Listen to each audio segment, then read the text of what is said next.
podcast people? I have such a fun announcement today. For the first time ever, Dancing with Jesus will also have a YouTube attached, so you can watch this on YouTube or you can stay on the streaming platform that you're on right now. If you're on YouTube and would rather listen to it as a podcast format, you can go ahead and jump to Apple Music, Apple Podcasts, or Spotify to go ahead and get that set up. But I am so excited about this. Hopefully this will just add more fun and more spice into the mix. I'm all for trying new things, and my sweet friends got me a camera for my last birthday, and I'm really starting to try to get more use out of it and just really use this to help Dancing with Jesus and to take Dancing with Jesus to a new level. But if you don't know, I'm Katie Jo, your host of Dancing with Jesus podcast, blog, all the things. We also now have a TikTok, which is so exciting. You can go ahead and follow us on TikTok at Dancing with Jesus with 2 S's on there. Instagram will be up and running in just a little bit as well. So I'm just excited to just be branching out and putting even more feelers and even more fun stuff out in the groove. If this is your first time here, I am so excited to have you here. Just like my intro stated, this really is a place where we can just talk about what God is doing, what He's teaching us, what it looks like for God to speak to us in this season, and really all the things. Right now, it is your host speaking, but it won't always be me. There will be other people speaking on this podcast, and really providing a platform for them to be able to speak about what God is doing in their life in a way that is so unique to them. God speaks to us, teaches us, and walks with us in such a different way depending on our personalities and the unique, intricate ways that He created us. So no one relationship with God will look similar. And so just allowing our faith to manifest, our relationship with God to just be so unique and so fruitful in a way that is true to the way that God created us. So that's just a little intro if this is your first time here, and also for some of you, maybe you've been here before but didn't know all the jazz. But if you're on YouTube, I am filming this in my room. I have my prayer board to the right and my computer's in front of me, my mic's in front of me. You can't even see it, but that's just a little bit of where I am at. So jumping into the fun stuff, I have honestly kind of been in a little bit of a freak out mode recently. It is crunch time. Graduation is approaching. It is currently March 28th, and I graduate on May 6th. So things are for sure starting to tighten up, and the deadline is really approaching. And I don't know what I want to do when I graduate. I don't know what doors gonna open up. I don't know what it's gonna look like. It's coming super fast, and I'm really trying not to be super stressed about it. I know that God has got me. I know that He has a unique plan for me, and I know that He is a provider, and when there's no way, God makes a way. So that's kind of what I'm wrestling with. But I think a lot of people are in this season where you are waiting on something. You are waiting on something. You're waiting for God to do something. You're in the process of trusting God when things aren't adding up. And that can be a really hard place to be. I know that for me, it has its own set of challenges, and I know that it has its own set of challenges for you too. And I think it's really cool. Something I wrote in my Bible that I found the other day, actually.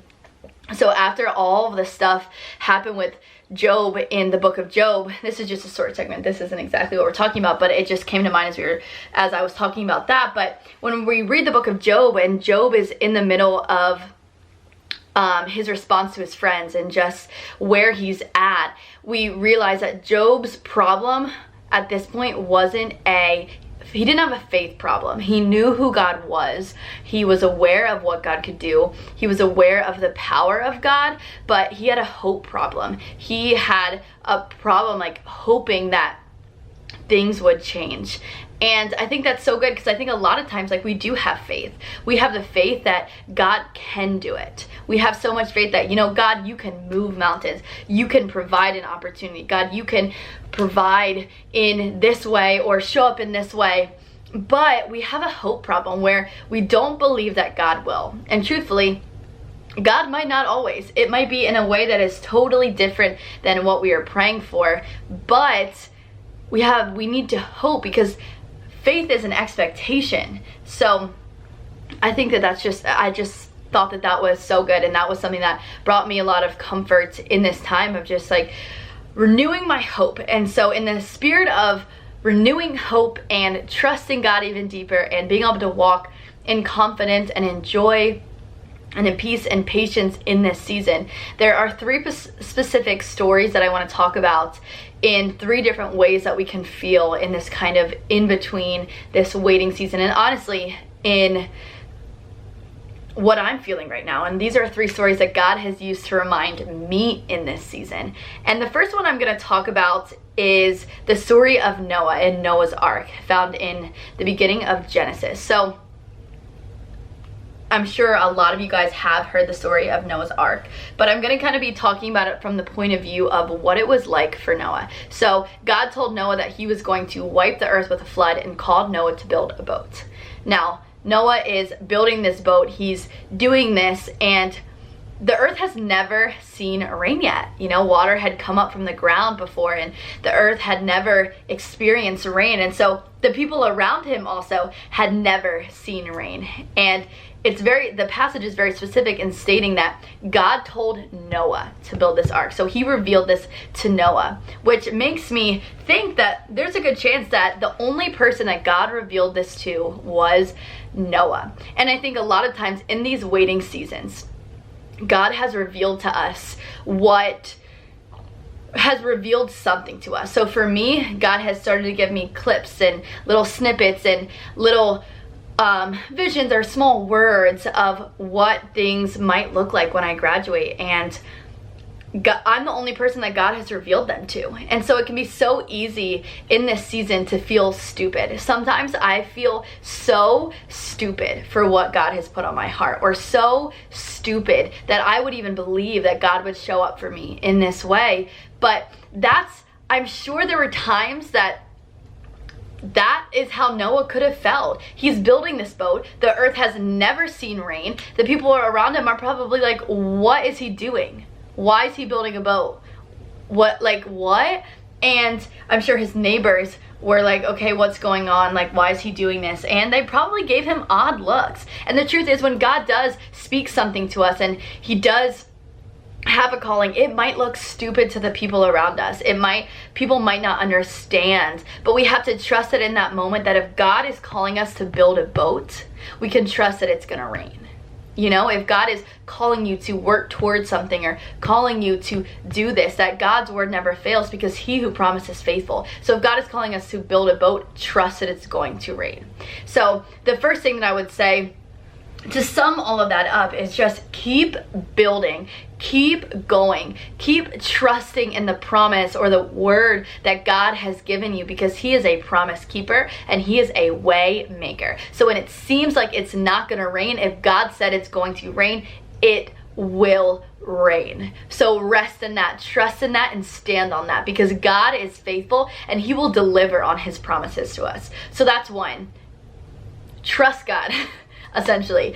2, it's also very easy to feel unseen by God in seasons of waiting. It can be so easy to feel like we have to manipulate things to make them happen, that we have to conjure up what to do. And yes, God calls us to work hard, but we don't need to be seen in the eyes of man. We don't need to push our way into something. We don't need to manipulate things or take things into our own hands when God has promised us that he'll make a way. You know, we are always seen by God. God knows us. God knows the amount of hairs on our head. He knows every thought before it's formed.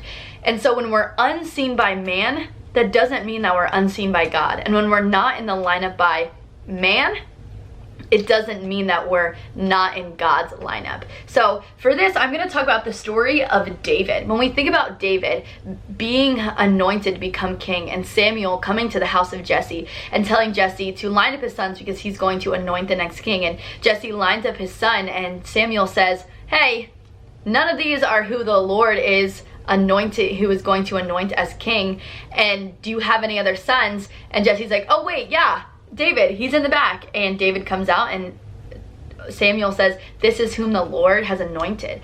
David was not in the lineup when he was called by God. Man did not see him. Jesse did not see him. He was the youngest. He was out shepherding the flock. He wasn't in the lineup, but he was seen, called, and chosen by God. So if you're looking all around you and no one is seeing it, and you feel like you're so unseen by man, and there's no way that this could happen or God could make a way because no one sees it, and you're like, God, you see it, but they don't see it. Like, you don't have to be in the lineup to be chosen by God. You don't have to force your way to the front. You don't have to push your way up to the top, because God will exalt those he humbles, Like, we don't have to exalt ourselves. We don't have to prove ourselves. There is nothing to prove when we have a God who already fights for us. When we have a God who has a unique plan for us. When we have a God who has a unique purpose for us. We don't have to push our way. We don't have to manipulate things. We can just sit and we can rest and we can trust. So for that, number 2 is be faithful where you are at. David was so faithful where he was at. He was out tending the sheep. He was doing exactly as the Lord had called him. He didn't try to sneak inside because Samuel was there. He didn't try to push his way. "Oh, but dad, I think I'm going to be king." No, God just called him. And when God calls us, it doesn't matter what man wants to do. We will get there, because God's will be done in our lives and in the lives of everyone around us. That's number 2. Number 3, the third story that I want to talk about, and this is another thing that I've been kind of wrestling with in this season, is the thought that we are running out of time. That can be a thought that I think about. I'm just like, God, I feel like I'm running out of time. Like, I graduate in May. I'm like, I graduate in a month. And I can be like, God, we're running out of time and I graduate, and how are you going to do this now? And time is running out, God. I need you to come through now because time is running out.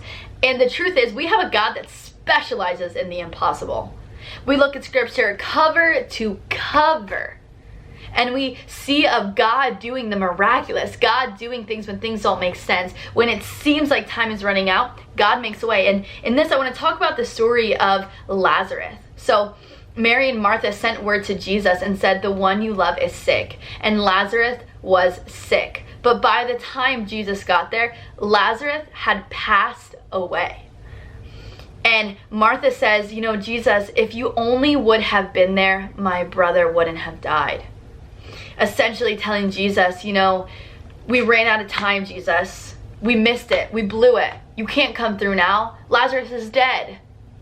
I'm sure that's something that I have to guard myself the temptation of saying, "Well, God, you blew it. We're 1 month away from graduation, and there's no way that you're going to make a way now." And that's essentially what she was saying. It's just like, she was like, "Jesus, we ran out of time. He's dead. He's gone. If only you would have been here. I missed the opportunity to see you move." And it was according to Martha's timeline, because Martha thought that Jesus should have been there and should have saved her brother. And I can feel that too. I'm like, well, God, maybe you provided an opportunity by now. But what we see when Jesus gets there is that he raises Lazarus from the dead. When it seemed like all ways had been exhausted, all hope was lost, there was no time, he was dead, it is done, that is it. Jesus made a way, and he raised Lazarus from the dead. He performed a miraculous miracle. Miraculous miracle. Say, you know what I mean? He performed a miracle when it seemed like there was no options left and time had run out. So I encourage you that time doesn't run out when you serve a God who specializes in the impossible. It doesn't. God can do the impossible. So we need to guard ourselves against the temptation of planning things on our earthly timelines and seeing things from such a natural perspective, because we have a God who can do abundantly more than anything we could ever ask or imagine. And that is the God that we put our hope and we put our trust in. That is the God that we stand on, our foundation. So we don't have to worry that it's too late. We don't have to worry that it's too late. We don't have to worry that there's no time left. We don't have to worry because God's will be done, and God can do the miraculous.